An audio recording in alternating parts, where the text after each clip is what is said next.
हाजिर हैं। तो आप लोग जो आए हैं, आप में इतनी इच्छा शक्ति है कि नहीं, हमें देवेल्या हॉस्पिटल चलना चाहिए और हमें अनिल सिन्हा जी का बर्थडे मनाना चाहिए।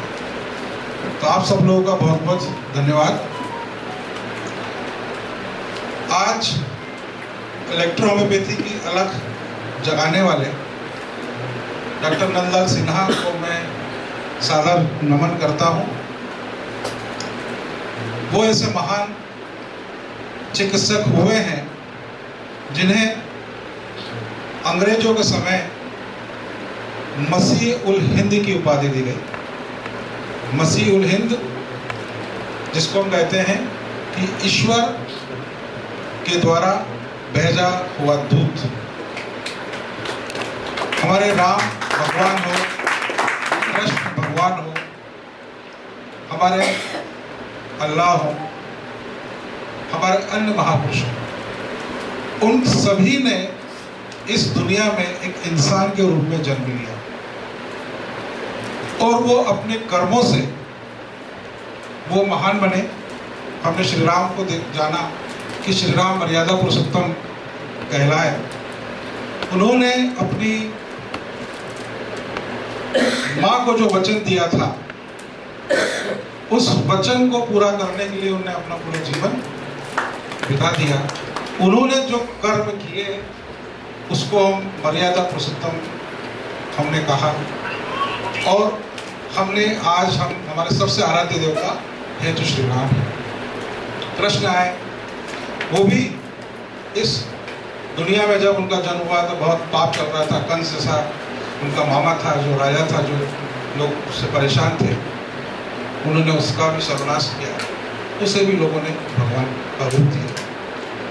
इसी प्रकार से मैं यही कहूँगा कि इलेक्ट्रोहोम्योपैथी के जन्मदाता तो काउंट मेटी है, परंतु भारत के अंदर इलेक्ट्रोहोम्योपैथी को फैलाने वाले वो देवदूत मसीह उल हिंद डॉक्टर अनिल सिन्हा हुए हैं। इनका जन्म 30 नवंबर 1890 को हुआ और उन्होंने 1910 में अपना क्लिनिक स्टार्ट किया और 1920 में उन्होंने नेशनल इलेक्ट्रो कॉम्प्लेक्स होम्योपैथी विश्वविद्यालय का स्थापित किया। उस विश्वविद्यालय का उपयोग ये नहीं था कि मुझे किसी को डिग्री देनी है, किसी को सर्टिफिकेट देना है। उन्होंने विश्वविद्यालय इसलिए बनाया कि वो इलेक्ट्रोहोम्योपैथी को जन जन तक पहुंचा सके। उन्होंने अपने जीवन काल में कई बड़े बड़े जो लोग थे उस समय, बड़े बड़े अधिकारी थे, इवन अंग्रेज थे, उनका भी इलाज किया। जो उस समय की तात्कालिक चिकित्सा पद्धति एलोपैथी हुआ करती थी, आयुर्वेद को भी रिकग्नाइज नहीं था। आपको पता होगा कि आयुर्वेद का रिकग्निशन 1953 में हुआ, होम्योपैथी का रिकग्निशन 1972-73 में हुआ है। तो उस समय डॉक्टर अनिल सिन्हा ने इलेक्ट्रोहोम्योपैथी के लिए अलग जगाया। उन्हें क्या आवश्यकता थी? वो होम्योपैथी के साथ जुड़े हुए होते, वो आयुर्वेद के साथ जुड़े हुए होते, क्यों उन्होंने इलेक्ट्रोहोम्योपैथी का अलग जगाया? उन्हें क्या इसमें लगा कि उन्होंने अपनी शिक्षा भी यूके में ली, लंदन गए, विदेश जाके उन्होंने शिक्षा ली और उन्होंने इलेक्ट्रोहोम्योपैथी को आगे बढ़ाते हुए बहुत रिसर्च किया। उनका किताब यदि पढ़े, उन्होंने कितनी सारी बुक्स लिखी और वो जो बुक्स लिखी हैं, देखिए वो एक राइटर भी थे, एक अच्छे चिकित्सक भी थे और एक अच्छे भविष्यवक्ता भी थे, भविष्य को जानने वाले थे। और इसी पे उन्होंने आगे चलते हुए, देखो मेरे पास एक लेटर है, सिविल सर्जन कानपुर, इसमें लिखा उन्होंने, treatment of typical case of leprosy, please refer to government order 1958। 1948 का एक लेटर है, letter number 4449 PV 103 1948, dated November 29, 951 Medical Public Health Department to your address. Medical Officer in charge Srimati Bhagwati Devi, Leper Hospital, Kanpur, will place 6 typical cases of leprosy at your disposal of trying your system of treatment. Necessary facilities will be provided to you if you are prepared to undertake treatment on its condition given in the above quoted government order. Please see the medical officer in charge, Leper Hospital, Leprosy Hospital, Kanpur at the Leper Hospital in this connection. Acknowledgement, your faithfully civil surgeon का। और ये date लिखी 13 जून 22 कि उस समय उन्होंने कहा था लेप्रोसी कुछ रोग जो था उस समय ऐसा था कि हमारी जो नाक होती थी गल जाती, कार्टिलेज गल जाती थी, उसमें नाक में गल जाती थी। उस समय लेप्रोसी का इलाज इलेक्ट्रोथेरेपी वगैरह करते थे। तो उस समय गवर्नमेंट से उनको 6 केस दिए, उसका कोई खर्चा नहीं दिया, उन्होंने सब लेटर दिए और खुद अपने पैसे से उन्होंने मरीजों का इलाज किया। उन 6 में से 5 केस में लेप्रोसी को उन्होंने ठीक किया। उसके बाद भी गवर्नमेंट ने देना ही पड़ा। ये बहुत सारे लेटर्स हैं जिसके अंदर सिविल सर्जन का 26/6/1952 इन्होंने सब मेडिसिन लिखी, A2 C1 S1 N1 F1 and then second dilution each flexible for ये पूरा ट्रीटमेंट भी दिया कि क्या उन्होंने ये लेटर लिखा UP civil secretary medical department at Lucknow July 12 1952 जो ट्रीटमेंट दिया वो भी उन्होंने लिखा है। कैंसर ऑफ टंग क्योर ये उन्होंने दिया कि टंग कैंसर क्योर किया है, वो उन्होंने दिया रिकॉर्ड गवर्नमेंट। हेल्थ मिनिस्टर को लेटर लिखा उन्होंने 1953 के अंदर। Electrohomeopathic already proved efficacy of electrohomeopathic system government correspondence 1951 का है जो डिप्टी सेक्रेटरी ने लिखा है। इस प्रकार से बहुत सारे लेटर हैं, मतलब जिनका आप देखो सत्याग्रह एंड आफ्टर उन्होंने 1951 में 30 दिन की उन्होंने सत्याग्रह किया था, फास्ट अंटू डेथ, मतलब 30 दिन का उपवास या मृत्यु। जो 30 दिन का उपवास करूंगा, यदि मृत्यु भी हो जाएगी तो मैं कुछ नहीं कहूंगा, मुझे इलेक्ट्रोनिक का रेगुलेशन चाहिए।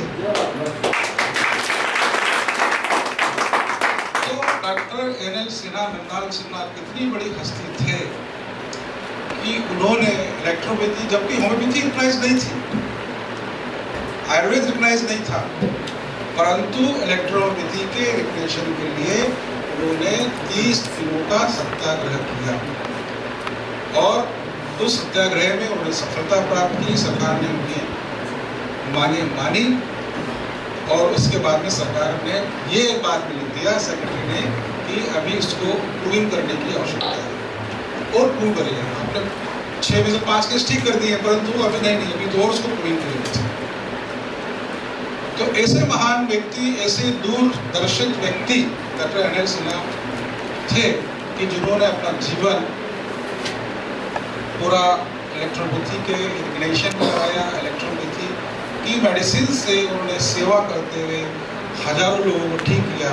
उन्होंने अपनी किताबों में लिखा है कि टाटा मेमोरियल के मरीज उस समय 45-46 टाटा जो हॉस्पिटल बना है 1935 के आसपास बना हुआ है, तो उस समय देश का एकमात्र कैंसर हॉस्पिटल होता था। तो वहाँ के रिटर्न केस उस समय उनके पास आते थे। जैसे आज भी देवली हॉस्पिटल में मैक्सिमम केस टाटा के रिटर्न और एम्स के रिटर्न केस हमारे पास जो रेडिएशन ले लिए होते थे, कीमोथेरेपी ले लिए होते थे, उनके पास आते थे और वही उनको पेन होता था। हम आज जो बात कर रहे हैं वही सब चीज़ ट्रीटमेंट करते थे और कई मरीज उन्होंने ठीक किए। उनकी बुक्स आप पढ़ेंगे ना, सब चीज़ की हुई है। और आज हम देखते हैं कि जब उनकी डेथ 30 अगस्त 1979 को हुई, लगभग उन्होंने 90 साल का जीवन जिया। 90 साल में से लगभग 70 साल 71 साल उन्होंने इलेक्ट्रोपैथी के लिए इतना 7 दशक देना। चूँकि उनके फादर बैरिस्टर थे, वकील थे, जाने माने वकील थे और ये भी बहुत हाईली क्वालिफाइड थे डॉक्टर NL सिन्हा। परंतु उन्होंने इलेक्ट्रोपैथी का जो प्रचार प्रसार किया और उन्होंने सोचा कि भविष्य की गति है। और हमें ये सोचने की आवश्यकता है कि आज 79 के बाद भी हम 2022 में चल रहे हैं। ऐसे कितने लोग हैं जो डॉक्टर एलन सिन्हा से उनको वो याद करते हैं या उनके कदमों पे चल रहे हैं। तो हम देखते हैं कि उसमें से कुछ ही गिनती के लोग हो सकते हैं जिसको हम इन 5 उंगली के द्वारा गिन सकें। तो ऐसे महान व्यक्ति से हमें आज प्रेरणा लेने की आवश्यकता है। और मेरे लिए तो प्रेरणा स्रोत ही रहे हैं शुरू से। मैं अपनी बात कहूँ कि जब मैं इस फील्ड में 87 के अंदर में आया, मैंने एडमिशन्स लिया, मैंने 89 में अपना कोर्स पूरा किया, 1991 के अंदर मैंने अपना एक इंस्टीट्यूट स्टार्ट किया और मैंने उस समय ही देखा इलेक्ट्रोपैथी मेडिसिन के अंदर ये सब चीज़ें हैं। वही मुझे इंस्पिरेशन मिलता गया। मैंने जब 94 में ओपीडी चालू किया, वो ओपीडी भी बहुत ही बड़े लेवल पे हमने स्टार्ट किया था। हमारे जो इरफान अहमद खान हैं, डॉक्टर ममता शुक्ला आई हुई हैं, ये सब इन्हीं के सामने सब हुआ है। ये हमारे जो स्टूडेंट होते थे, तो उस समय हमने जो तैयारी की, जो मेडिसिन तैयार की, 94 की मेडिसिन अभी भी आपको 2022 में मिलेगी। उसमें आपकी एनर्जी कहते हैं electro homeopathy strength for energy, living energy है। जैसे कहते हैं ना कि एक शक्ति होती है, एक देवी होती है, एक शक्ति होती है, वैसे ही इलेक्ट्रो होम्योपैथी भी एक शक्ति है, एनर्जी है, लिविंग एनर्जी। आप उससे जो चाहे वो करा सकते हैं। इलेक्ट्रोपैथी मेडिसिन से आप जो चाहें वो करा सकते हैं, वो आपका आदेश मानते हैं। ये मैं आपको बिल्कुल सही बोल रहा हूँ, वो आपका आदेश मानते हैं, परंतु उसके लिए उतना ही लेने वाला जो रेसिपिएंट होना वाला चाहिए, वो रेसिपिएंट भी उतने ही आदरपूर्वक ग्रहण करें। मतलब हम किसी भी मंदिर में हम जब जाते हैं, हम ईश्वर के सामने खड़े होते हैं, हम याचना करते हैं कि ईश्वर मुझे ये कमी है या मुझे इस चीज़ की आवश्यकता है, तो हम याचक के रूप में होते हैं। उसी प्रकार से जब हमारे पास मरीज, कैंसर का मरीज कोई भी आता है और वो याचक की दृष्टि में आता है कि हमें अब कोई हमारे पास में ऑप्शन नहीं है, कोई रास्ता नहीं है, अब आप ही हमारे आखिरी होप है, आप ही हमारी आखिरी आशा है, वो याचक है और हम देने वाले हैं। तो हम जब हमारी मेडिसिन को हम जब देते हैं तो उसी पॉजिटिव सेंस के साथ उसको देते हैं, तो वो पेशेंट को उतना ही फायदा होता है। जो जितनी श्रद्धा से हमारी मेडिसिन को ग्रहण करता है, वो लेता है, वो उतना ही अच्छा होता है। मैंने ये देखा है कि एक मरीज है जो 10-10 मॉर्फिन खा रहा है, बहुत तकलीफ में है, और वो जब आता है तो उसे एलन सिन्हा साहब, जिन्होंने अपना जीवन दिया है इलेक्ट्रोपैथी के विकास के अंदर, उसको हम कभी भी हम भूल नहीं सकते। जब हम इस फील्ड में आए, इलेक्ट्रोपैथी की फील्ड में आए, तो उस समय गवर्नमेंट ऑफ इंडिया ने एक्सपर्ट कमेटी बनाई थी। Satyaprakash Malviya member of parliament होते थे, वो एक प्राइवेट मेंबर भी लोग आए थे। उस समय हेल्थ मिनिस्टर होते थे बी शंकरानाथ। उस समय हमारे द्वारा एक बहुत बड़ा इनिशिएटिव लिया गया और हमने हजारों की संख्या के अंदर पोस्ट कार्ड हमने डाले, जो हमने कहा कि 15 दिन बाद दोबारा सिर्फ उस पर बयान देंगे कि इलेक्ट्रोपैथी के चिकित्सा के वर्क रिप्लेस मिलना चाहिए। परंतु उस समय भी उन्होंने ये कहा कि इलेक्ट्रोपैथी डेवलपिंग स्टेज में, अभी डेवलपिंग स्टेज में डेवलप हो गई और मामला वहाँ फिर से बंद कर दिया गया। फिर हमारे पास ऐसे बहुत सारे समस्याएं, फिर हमें कोर्ट जाना पड़ा, हमें नोटिस दिए गए, कलेक्टर ने नोटिस दिया, हमें कोर्ट जाना पड़ा। कोर्ट में हम जब गए तो हमारे जो वकील बोलते हैं कि मुझे केवल 2 बात मुझे समझाई चाहिए कि एक, आप जो डिग्री दे रहे हैं, आपको डिग्री देने का अधिकार है, आपको UGC एक्ट लगता है, तो आप अपने कॉलेज को इंस्टीट्यूट में दे दीजिए। Devi Ahilya electropathy medical college को आप अपना नाम Devi Ahilya electropathy medical institute कर दीजिए, संस्था बना दीजिए, और बाकी मैं लड़ूंगा। बहुत सीनियर एडवोकेट। जब उन्होंने अपना जब लड़ी केस लड़ा तो सरकारी वकील बोलता साहब ये तो सर्जन है। क्या बोलता, सर्जन नहीं तो सर्जरी लगाते हैं, बैचलर ऑफ इलेक्ट्रोमेडिसिन सर्जरी। तो हमारे वकील ने बोला कि सर्जन, तो आप सर्जरी की बात कर रहे हो, बोले सर्जरी करने का काम तो बार्बर किया करते थे, मतलब नाई किया करते थे। आज से 50 साल पहले जो सर्जरी होती थी, किसी को पस होता था, किसी को ट्यूमर बन जाता था, तो उस समय जो हमारे डॉक्टर होते थे वो उसको हाथ ही लगाते थे। तो जो बार्बर या जो नाई होता था वो उसको काटता था, उसका पस बाहर निकालता था। बोले ये काम तो बोले बार्बर किया करते थे, और हमें तुरंत स्टे मिला। फिर वो केस आगे चला, आगे जाके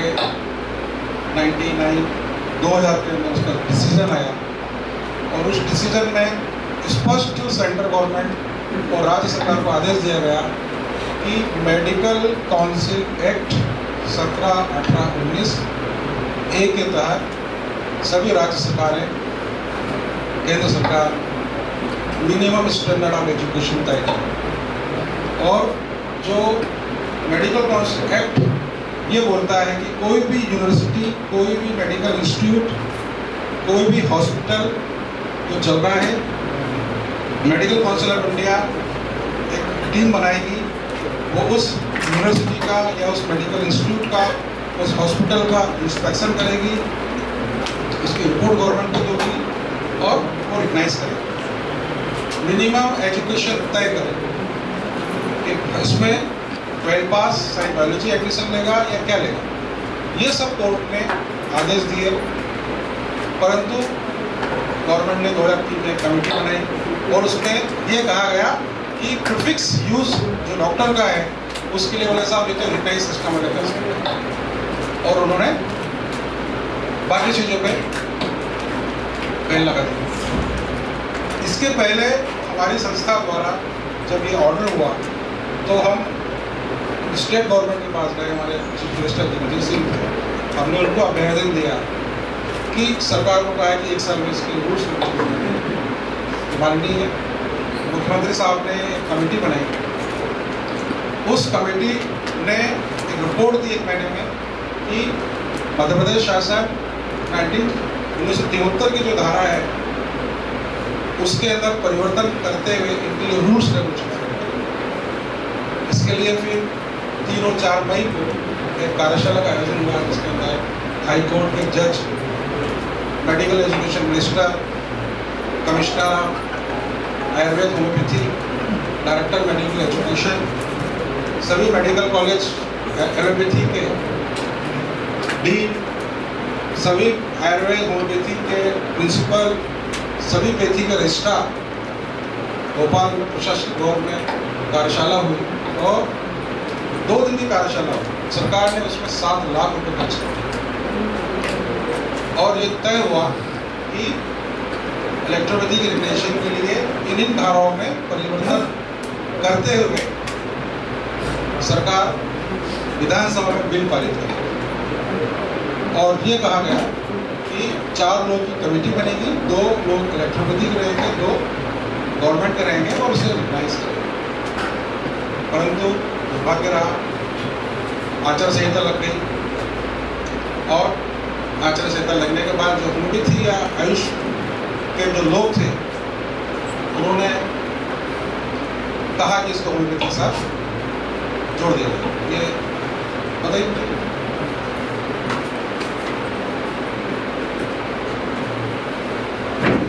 दूसरी बात,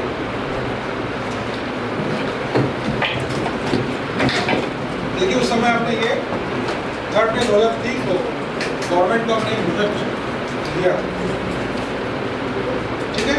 इसके अंदर जो गवर्नमेंट चाह रही, आज जो आईडीसी हमसे मांग रही है वो चीज हम 2003 में गवर्नमेंट को दे चुके हैं। साथ तो इसके अंदर हमने ये कहा था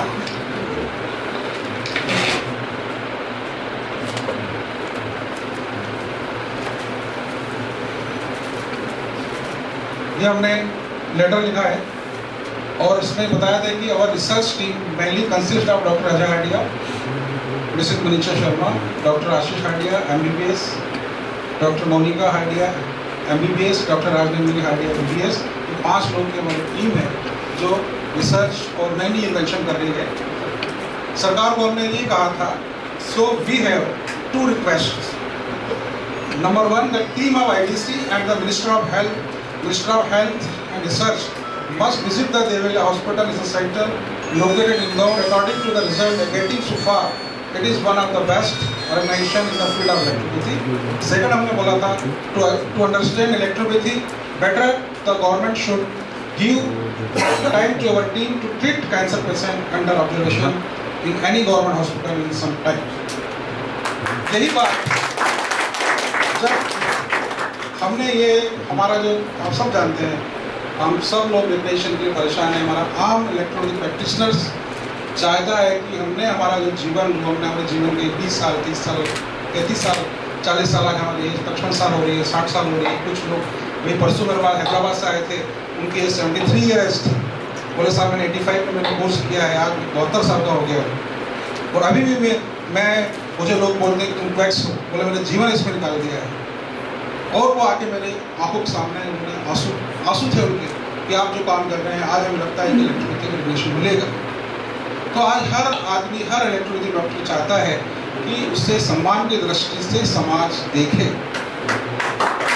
तो इसीलिए आज हमारे सिकेन शेखर ने उसी चीज को, लफ्ज को पकड़ते हुए एक गीत बजाया गांधी जी को याद करते हुए, सबको सम्मति दे भगवान ईश्वर अल्लाह। मतलब ये बात कही गई कि जो इलेक्ट्रोपैथी के जो 100 प्रपोजल होल्डर थे, उसमें से सरकार ने 29 प्रपोजलिस्ट को सिलेक्ट किया और ये कहा कि आप एक होकर आइए। और आज भी 29 जो हैं वो 29 दिशाओं में चल रहे हैं, आज भी वो एक नहीं हो रहे। तो उन सबको सम्मति दे, सभी इलेक्ट्रोपैथी डॉक्टर्स को सम्मति दे, आप एक हो जाओ। मैं थोड़ा सा आपको एक घटना सुनाना चाहता हूँ कि जब मेरे से एक इलेक्ट्रोपैथी के बहुत बड़े संस्थान के अपना आपको वो नेशनल फाउंडेशन का चेयरमैन बताते हैं, उन्होंने मुझे 2017 में कहा कि डॉक्टर हाडिया एक प्रपोजल आप डालिए और मैं भी डालता हूँ, आप भी डालिए, आपने इतना काम किया है, आपको जरूर डालना चाहिए। तो मैंने प्रपोजल डाल दिया। मुझे नॉर्थ ईस्ट की यात्रा पे जाना था, अपने बच्चों के साथ में मेरा प्रोग्राम फिक्स था और मैंने डॉक्टर योगेश को मैंने 6 दिन के अंदर प्रपोजल तैयार किया, क्योंकि मेरे पास तो 2003 में मैंने इस प्रपोजल को तैयार करने में 2 साल लगाए थे। कितने साल? 2001 से मैंने तैयारी की थी, 2000 का मेरा ऑर्डर था, 2001 से 2000 2 साल में लगाया, तब जाके एक प्रपोजल बना था मेरा।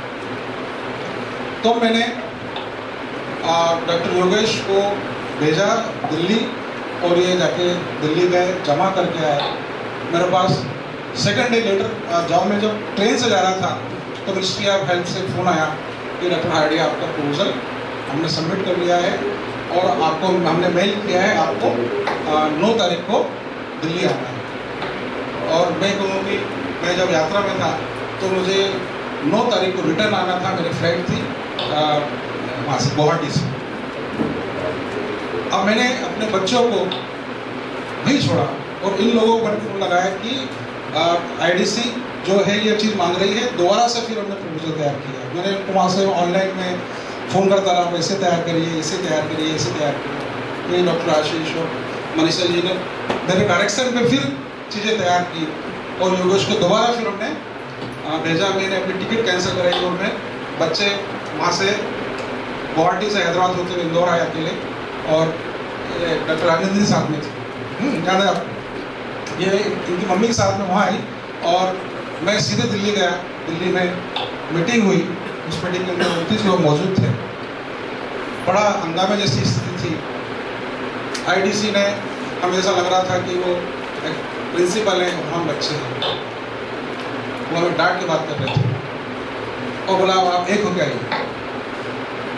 फिर उसके 6 महीने बाद दोबारा से सब लोग गांधी पीस भवन में आए, तो वहाँ पे भी इस समय जो एक फाउंडेशन के चेयरमैन अपने आप को बोलते हैं, वो वहाँ मौजूद थे और हम गए, उन्होंने साइन करा लिया, मतलब सहमति भी साइन करा लिया। आप जैसे अभी आए हैं तो आपकी एंट्री हुई तो आप यहाँ मौजूद हैं, ये हमारे पास रिकॉर्ड है कि doctor Maheshwari, doctor Haider Ahmed, doctor Tiwari ji यहाँ आए हैं, तो आपने साइन किया है आके। तो वो साइन क्या हो गई, क्योंकि मैंने आपकी सहमति सब पे करा ली यहाँ पे, जो मैं कहना चाहूँगा, तो मुझे पता लगा, मैं बहुत गुस्सा हुआ, क्योंकि बहुत गलत बात है। मैं सहमति देने आया हूँ, पहले तो आप ये जो आपने काम किया उसको काटो। फिर बहुत बहस हुई, बहुत लोग आए, फिर 22 लोग, उनके हमें तो होनी पड़ेगा एक पर, तो हमने साइन कर दिया। साइन करने के बाद में 22 लोग एक हो गए, 6 लोग नहीं हो गए। हमने एक एफिडेविट दे दिया, एक मीटिंग हुई दिल्ली में कि भाई ये 5 लोग आप सर्वे सरवाएं, आपको हमारा काम करना। हमने जितना भी रिकॉर्ड दिया उसका एक भी रिकॉर्ड, उन्होंने 1% भी रिकॉर्ड आईडीसी को सबमिट नहीं किया। वो 5 लोग जो थे, आप सब लोग नाम जानते हैं, 5 लोग का मैं नाम लेना भी चाहता हूँ। उन लोगों ने अपनी एक तरफा कहानी स्टार्ट की, हर उनमें से 4 लोग देते हैं कि फलाना फलाना फलाना, मतलब जो भी से दे रहे हैं हमारे द्वारा इजाज़त किया गया, और आईडीसी उनसे सहमत नहीं। फिर मीटिंग हुई, सेकंड मीटिंग हुई, उसमें मैं शामिल हुआ। थर्ड मीटिंग हुई, ऑनलाइन हुई, उन्होंने हमें बताया ही नहीं। फिर वो बोलते हैं कि आपका रिकॉर्ड दीजिए, तो उनके एक बार आप इंदौर आइए, अब हम एक मीटिंग कर लेते हैं, फिर आप जैसा कहेंगे वैसा करेंगे। बोला साहब आपका तो एलोपैथी हॉस्पिटल है, और तो मैंने साहब एलोपैथी हॉस्पिटल है, क्या ईसीजी करना, क्या सीटी स्कैन करना, क्या एक्सरे करना, क्या सोनोग्राफी करना, क्या ये एलोपैथी है? ये तो डायग्नोस्टिक टूल्स है। एक जो अपने आप को साइंटिस्ट बोलते हैं, वो बोलते हैं कि साहब, मैंने कहा ये कहा कि आपके क्लिनिक में कोई व्यक्ति आया है जो अपना छाती पकड़ के आता है, तो आप कैसे डायग्नोस करोगे कि उसको कार्डियक अरेस्ट हुआ है, या उसको एसिडिटी है, या उसको गैस्ट्रिक प्रॉब्लम है? कैसे डिसाइड करते हैं? बताइए आप। तो आप कैसे मेडिसिन देंगे? आपको ब्लड प्रेशर, बीपी देखना पड़ेगा, स्टेथोस्कोप लेंगे, आप चेक करेंगे कि उसकी पल्स कैसे चल रही है। बोले साहब मैटी तो यूज नहीं करते थे। मतलब मैटी के समय क्या ईसीजी मशीन थी?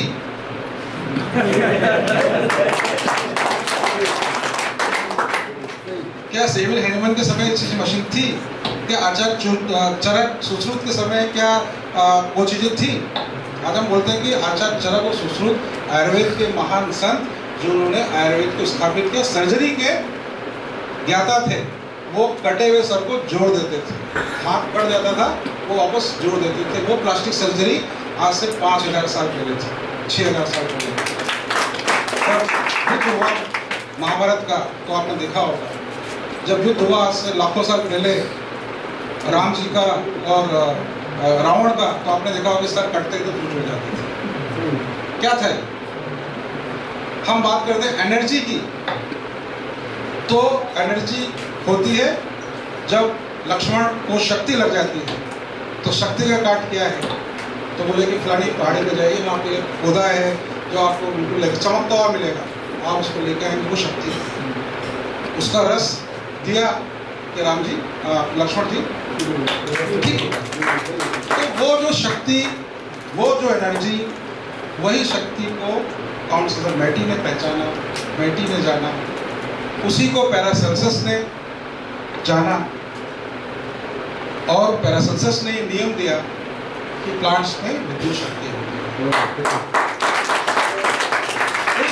उस विद्युत शक्ति को पैरासेल्सस के सेकंड नियम को, पहले नियम को तो हैनिमन ने अपनाया, और दूसरे नियम को मैटी ने अपनाया।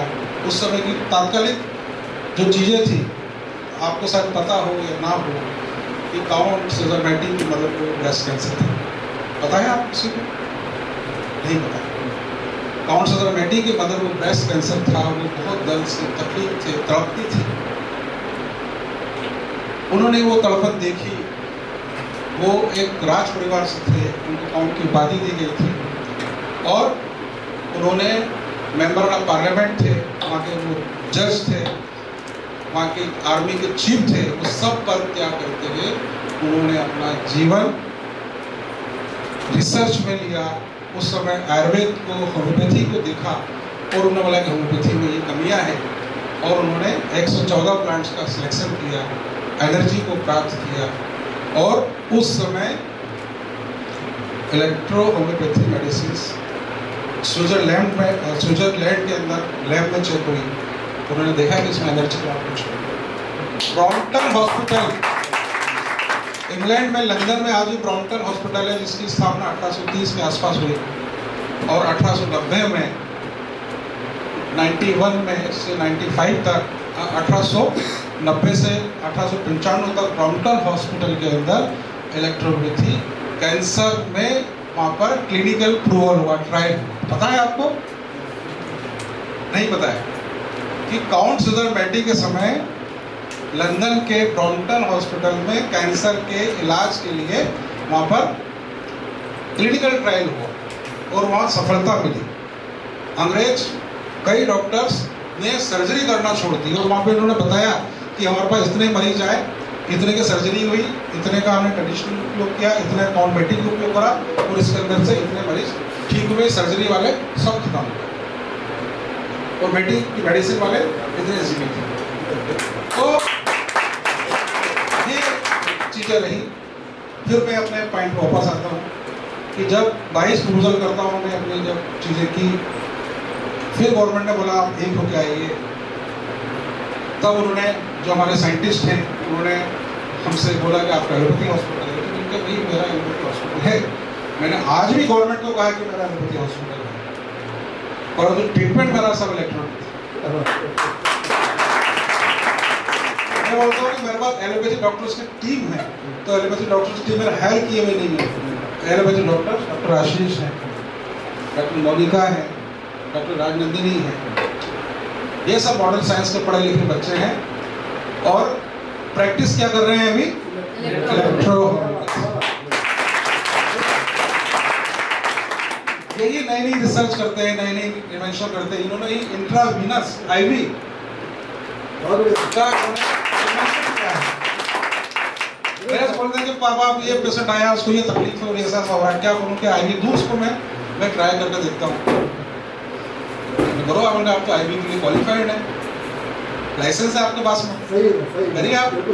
उन्होंने नॉर्मल सलाइन ली 100 ml, और उसके अंदर हमारी 10 ml मेडिसिन डाली, दिया पेशेंट को।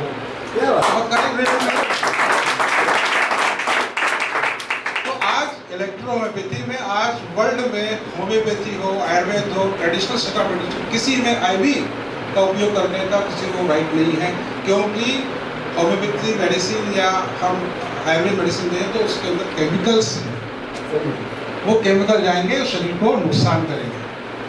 परंतु इलेक्ट्रोपैथी मेडिसिन में केवल एनर्जी है। मैं बार बार ये करता हूँ कि हम प्लांट जब एक्सट्रैक्ट हम बनाते हैं तो हम उसके अल्कलॉइड्स को, हमारी प्रोसेस है कि अल्कलॉइड्स को और केमिकल को हम निकाल देते हैं। तो प्लांट्स में बचता क्या है? प्लांट्स अल्कलॉइड्स केमिकल निकाल देंगे, कुछ नहीं बचा उसमें एनर्जी के टेस्ट भी आपको भी देंगे, कैसे एनर्जी होती है बताएंगे आपको। तो वो चीज़ें, तो नए नए इन्वेंशन हमने किए हैं, नए नए इंजेक्शन हमने बनाए हैं। अनिल सिन्हा ने तो 36 इंजेक्शन बनाए, इसके अलावा हमने नए कॉम्बिनेशन बनाए हैं, नई चीज़ें बनाई है। हम लोग रोज नया रिसर्च करते हैं, नई चीज़ें हम रोज लेके आते हैं, अमेजिंग रिजल्ट मिलते हैं हमें। हमारा मरीज ही, हमारा पेशेंट ही हमें हर चीज़ सिखाता है।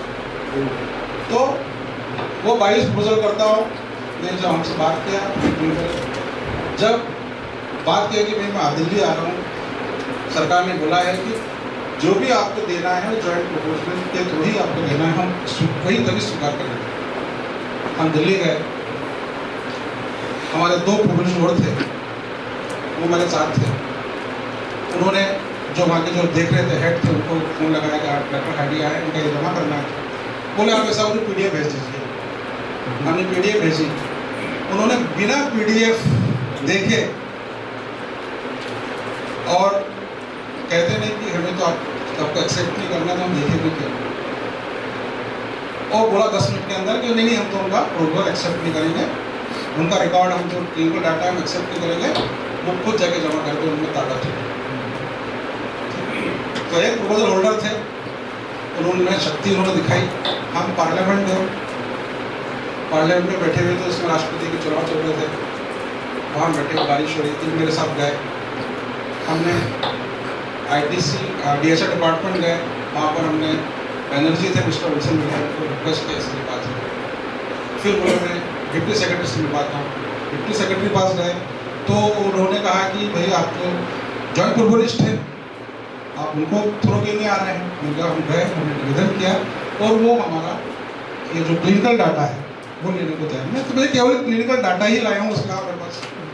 जो उन्होंने 7 क्वेश्चन किए हैं मैं उनकी हर बात से सहमत हूँ, वो गलत हो या सही हो, क्योंकि मैं जॉइंट प्रोबोलिस्ट, मैं उनकी बात से डिनाई नहीं कर सकता हूँ, क्योंकि मैंने एफिडेविट दिया। तो मैंने बोला कि ये बड़ा है, इसको मैंने दिया है। उन्होंने हमारे कागज को चेक किया और बोले ठीक है हम जमा करेंगे, परंतु इसकी रिसीव नहीं देंगे आप। ठीक है, जमा तो करिए। इसके बाद वो जो बाद में वो लोग आए 1 घंटे बाद आए, तो आगे डिप्टी सेक्रेटरी ने उनको इतना डांटा है कि भाई आप सर को आपको थोड़ी दे रहे हैं, वो तो सरकार को दे रहे हैं, तो आपने वो जॉइंट प्रोबोलिस्ट हैं तो आपने क्यों नहीं लिया उसको। तो उसके बाद IDC और डिपार्टमेंट ऑफ हेल्थ को लगा कि हमें अन्य लोगों की बात भी सुनना चाहिए, क्योंकि ये जो प्रोबोलिस्ट है ये अपनी मनमानी कर रहा है। तो उन्होंने फिर जो 6 लोग अलग थे उनको भी लेटर इशू किया। 1-2 लोग और थे महाराष्ट्र के, उनको भी उन्होंने एक्सेप्ट किया। फिर हमें लेटर दिया, फिर हमने यहाँ से फिर लेटर लिखा कि आप यदि हमारा प्रपोजल को एक्सेप्ट नहीं करेंगे तो हमें मजबूरन हाईकोर्ट जाना पड़ेगा आपके विरुद्ध। तो उन्होंने फोन आया, हमने आपका प्रपोजल एक्सेप्ट कर लिया है और आपको ऑनलाइन मीटिंग में आना। जब ऑनलाइन मीटिंग शामिल हुई 2 दिन में थी, 18 और 19 तारीख को। 18 तारीख को 17 तारीख को जो मेन प्रपोजल होल्डर से उनकी मीटिंग हुई। 18 तारीख को दूसरे जो प्रपोजल थे WHO वाले थे, हम थे, एक महाराष्ट्र की संस्था थी, हमारे 6 प्रपोजल होल्डर थे। बहुत ही जितने भी जो अन्य जो लोग थे उन्होंने, सरकार ने सब कुछ सुना। जब हमसे बात की तो मैंने यही बात कही, हमारे जो चेयरमैन IDC चेयरमैन साहब थे कटोच साहब, कि साहब मैं ज्वाइन, बोला आप तो प्रपोजल होल्डर से आप अलग क्यों आए। मेरा सर मैं उनकी सब बातों से सहमत हूँ, केवल मैं इंदौर में कैंसर हॉस्पिटल चलाता हूँ। आपसे निवेदन है कि आप हमारे हॉस्पिटल का एक टीम बना के निरीक्षण करें, हमारा लाइव रिकॉर्ड आप देख लें, हमारे लाइव मरीजों से आप मिल लीजिए, देख लीजिए। दूसरा बोला अच्छा ये बताइए कि आप कैसे डायग्नोस करते हैं। तो मैंने कहा डायग्नोस करने के लिए हमारे पास एलोपैथी डॉक्टर्स हैं, पेशेंट आते हैं जो डायग्नोस ऑलरेडी ट्रीटमेंट लिए हुए आते हैं, उसको हम उनको में जांच करने की आवश्यकता पड़ती नहीं है। जो फ्रेश आते हैं हमारी टीम चेक करती है, CT स्कैन, एक्सरे, पैथोलॉजी, जो भी चीज़ की आवश्यकता है उसका हम जांच करते हैं, पाते हैं इसको कैंसर है, हम इलाज करते हैं, इलेक्ट्रोपैथी से इलाज करते हैं। आप मेडिसिन कैसे बनाते हैं? तो उनके हम प्रोफेशनल पैथोलॉजी, बहुत अच्छी बात है। बोले एक्यूपंक्चर को जो मान्यता भी मिली है उसके लिए भी एलोपैथी डॉक्टर्स का ही बहुत बड़ा हाथ है। कई एलोपैथी डॉक्टर्स ने उसमें सहयोग किया है। तो आप जो काम कर रहे हैं, आपकी जो एलोपैथी टीम है, हम आपकी हर बात से संतुष्ट हैं। दूसरी बात यही कि मैंने बोला कि दूसरा ये कि आपका कोई भी सरकारी हॉस्पिटल कैंसर के अलावा 5 पैलेटिव डिसीज हैं जिसको सरकार ने पैलेटिव केयर में लिया है। ब्रेन जैसे hysteria, epilepsy, heart disease, liver disease, renal disease, ये सब पैलेटिव केयर में। लीवर एक बार हाइपरट्रोफी हो गई तो लीवर ठीक नहीं होता एलोपैथी में, एक बार किडनी खराब हो गई तो फिर किडनी ठीक नहीं होती। तो ऐसे एक बार एपिलेप्सी हो गई तो ठीक नहीं होती। तो ऐसे मरीजों को आप हमें सरकारी अस्पताल में दे दीजिए। एक्सपर्ट डॉक्टर्स आपके रहेंगे, मशीन आपकी रहेगी, इलेक्ट्रोपैथी मेडिसिन होगी और टीम हमारी होगी ट्रीटमेंट करने। तो उन्होंने कहा बोला आप तो बहुत बड़ी बात बोल रहे हैं और आप इसलिए बोल रहे हैं कि आप इसमें काम कर रहे हैं और मैं सरकार से बोलूँगा कि सरकार आपके लिए ये सब करे। तो ये सब चीज़ें चली आ रही हैं और आज वापस से मैं अपने पॉइंट पे आता हूँ कि ये जो करने की हमें जो इंस्पिरेशन जो मिली है वो हमारे आदरणीय डॉक्टर नंदलाल सिन्हा जी हैं। इनसे बहुत कुछ सीखा जाता है। मैं देखता हूँ कि इन्होंने जो अपनी किताब में लिखा है कि ये मेडिसिन देने से ये होता है, इस डाइल्यूशन देने से ये होता है, और मैं वही पाता हूँ और उससे अधिक पाता हूँ। उन्होंने लिखा है वो तो मुझे मिल ही रहा है, परंतु उससे भी ज़्यादा बेटर रिजल्ट मुझे मिल रहे हैं। तो ये चीज़ जो मिल रही है ये आज से नहीं, मेरा जो 33 साल ने जो मैंने अपना जीवन इसमें दिया है वो ही मुझे आज इस मुकाम पे, इस मोड़ पे मुझे लेके आया है। सतत काम करते रहे, सतत काम किया, बहुत काम किया, सैकड़ों की संख्या में हमने कैंप्स लगाए, सैकड़ों की संख्या में। आप देखेंगे इसमें जो प्रपोजल हमारा डला 2002 का, उसमें कितनी सारी हमने इसमें पैम्पलेट्स लगाए, पेपर नीज हमने लगाई हुई है कि हमने 94 में ये काम किया, 95 में ये काम किया, 96, मतलब जो काम मैं बोलता हूँ वो सब मेरे पास इसका एविडेंस है, हर काम का एविडेंस है। तो और वही सब चीज़ें मैं 2003 के लिए हमें हुआ कि हमें हॉस्पिटल में चालू करना है। हमने 2000 में इसका लीव रखी, 2003 में हमने इसका इनॉग्रेशन किया। जब देखो, जब इलेक्ट्रोलॉजी रिकग्नाइज नहीं थी फिर भी चीफ मिनिस्टर ने इनॉग्रेशन किया। तो चीफ मिनिस्टर का आना, इसी बात के सुन के डॉक्टर वीवी सिन्हा को मैं जब गया था, सर मुझे इस मंच में आप बात बोलना चाहिए, नहीं बोलना चाहिए, मैंने कहा 2002 में मैं जब निकला था कि मुझे इलेक्ट्रिसिटी प्रूव करना है कि 100 साल पुरानी चीज़ सब होती है, तो वीवी सिन्हा जी के पास में गया, कुमार जी के पास गया, तो वीवी सिन्हा जी को बोला, मैंने कहा आप मुझे जितनी भी विदेशी किताबें हैं या आपकी किताबें हैं उसका मुझे फर्स्ट और सेकंड पेज दे दीजिए बस, अंदर मुझे कुछ नहीं चाहिए। उन्होंने मुझे 3 दिन घुमाया, आ जाना, कल आना, बोले वो तो इलाहाबाद रखी हुई है, दिल्ली रखी हुई है, उन्होंने मुझे एक भी किताब नहीं थी। हम किसी भी चीज़ को छुपा के क्या कर लेते हैं? आज किसी भी चीज़ को हम छुपाते हैं तो छुपाने से थोड़ी कुछ होना है। आज एलोपैथी सफल क्यों है? हर चीज़ ओपन है। कल डॉक्टर साहब मुझे बता रहे थे कि WHO वालों का एक फार्मूला है, उन्होंने सब बंद कर दिया और बताया कि ऐसे ऐसे मेडिसिन बना रहे हैं। छुपाने से क्या होगा? मैं अपने लैब में लेके ना मैं मेडिसिन बना रहा हूँ, आपको सुबह लेके आपको दिखाया मैंने, ये एक्सट्रैक्ट है, मेडिसिन है, मैं आपको उससे एनर्जी निकाल के बता दूँगा। ये छुपाने वाली चीज़ नहीं है। जितना आप ज्ञान को बढ़ाओगे, जितना ज्ञान को बांटोगे, उतना ही ज्ञान आपका बढ़ता चला जाएगा। जिस प्रकार से आयुर्वेद ने हर चीज़ छुपाई, आयुर्वेद में वो चिकित्सा पद्धति थी जिसमें हर कुछ संभव था।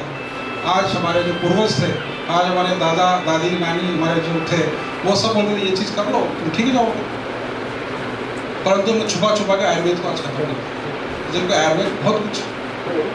तो ज्ञान को बांटने से हमेशा ज्ञान बढ़ता है। मेरा भी ये शुरू से नियम है कि ज्ञान को बांटो, जितना अपन अच्छा किसी के लिए कर सकते हैं वो हमें करना चाहिए। तो आज इस मौके पर मैं आप सब लोगों का बहुत बहुत स्वागत करता हूँ। डॉक्टर अनिल सिन्हा को नमन करता हूँ, उनके आज जन्मदिन मना रहे हैं हम, तो उस जन्मदिन पे आपको सभी को बहुत बहुत हार्दिक अभिनंदन करता हूँ। और साथ ही डॉक्टर पवन सिंह, वो भी एक भगवान के भेजे हुए देवदूत थे, उनको भी मैं नमन करता हूँ। और इलेक्ट्रोपैथी ये फ्यूचर ऑफ मेडिसिन है, ये अनुभव मैंने आज से 30 साल पहले किया था। 30 साल के बाद मैं इसको आज अनुभव कर रहा हूँ, प्रैक्टिकली इस जमी पर मैं उतरते हुए देख रहा हूँ। और आने वाला 2 साल 5 साल हमारा जो है वो वास्तव में लोग ढूंढेंगे इलेक्ट्रोपैथी डॉक्टर्स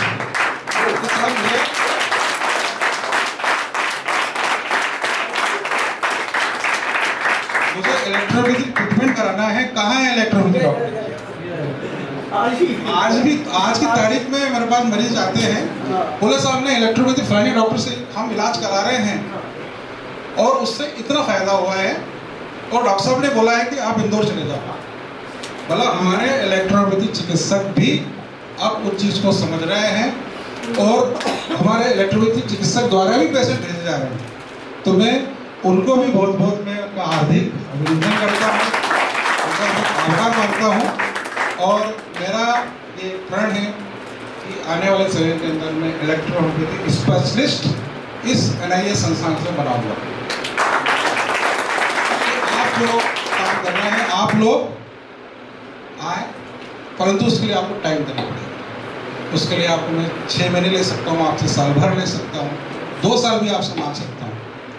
और आपको जब मैं 2 साल रखूँगा तो आपको मैं एनाटॉमी फिजियोलॉजी से लेकर पूरा एलोपैथी में जो पढ़ाया जाता है वो सब आपको एक क्वालिफाइड डॉक्टर बना दूँगा। आपको ECG से लेके एक्सरे से लेके CT स्कैन MRI सब आपको देखना सिखा दूँगा। तब आप फील्ड में जाएंगे तो आप किसी से काम है क्या? क्यों बोलते हैं कि सर MBBS डॉक्टर बहुत क्वालिफाइड है? क्योंकि वो एग्जाम क्वालिफाई करता है, मेहनत करता है, MBBS करने 5 साल 6 साल लगाता है, तब जाके बनता है। तो हमें भी सब 2 साल दे दें, आप दीजिए 2 साल। फिर देखिए आप, मैंने कल बताया था कि ऐसे भी डॉक्टर्स हैं जो MBBS करते हैं, नौकरी लगे सरकारी, उसको छोड़ के और MD-MS करते हैं, अपने बच्चों को छोड़ देते 2 साल के लिए। तो हम यदि ऐसा कर सकते हैं तो निश्चित ही कि आप एक स्पेशलिस्ट डॉक्टर बनेंगे। आपको देवलिया हॉस्पिटल मेडिसिन भी प्रोवाइड करेगा, आपको पूरा गाइडेंस भी देंगे और आप अपने क्षेत्र के अंदर एक बहुत बड़े डॉक्टर बन जाएंगे।